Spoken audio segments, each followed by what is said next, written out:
اسلام آباد صحافی ڈاکٹر عدنان کیانی اور وقار الزمان کیانی کے گھر ڈکیتی کی واردات، تاحال ملزمان گرفتار نہ ہونے پر عوام علاقہ شدید احتجاج، پولیس کو ڈیڈ لائن دے دی۔ یونین کونسل کورال کے کونسلر راجہ الطاف حسین نے آئی جی اسلام آباد اور ڈی آئی جی پولیس سے فوری طور پر ملزمان کو گرفتار کر کے مال ریکوری کی اپیل کر دی۔ انہوں نے مزید کہا ہے کہ تھانہ کورال کے چند قدم پر اتنی بڑی واردات بہت سے شک و شبہات کو جنم دیتی ہے، تاحال گرفتاری نہ ہونا عوام علاقہ کے تحفظ پر سوالیہ نشان ہے۔ دارالحکومت اسلام آباد تھانہ کورال کا علاقہ جرائم پیشہ افراد کا بہترین مسکن بن گیا۔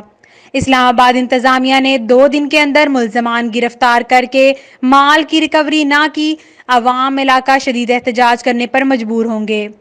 تفصیلات کے مطابق وفاقی دارالحکومت اسلام آباد کے علاقے کورال میں صحافی ڈاکٹر عدنان کیانی اور وقار الزمان کیانی کے گھر 17 جون کو ڈکیتی کی واردات ہوئی تھی، جس میں متاثرہ صحافی عدنان کیانی کے گھر والوں کو ڈاکو یرغمال بنا کر 50 لاکھ سے زائد مالیت کا سامان، لیپ ٹاپ، سونے کے زیورات وغیرہ لوٹ کر لے گئے تھے۔ جنرل کونسلر شریف آباد راجہ الطاف حسین نے میڈیا نمائندگان سے گفتگو کرتے ہوئے کہا ہے کہ میں اس واقعہ کی بھرپور مذمت کرتا ہوں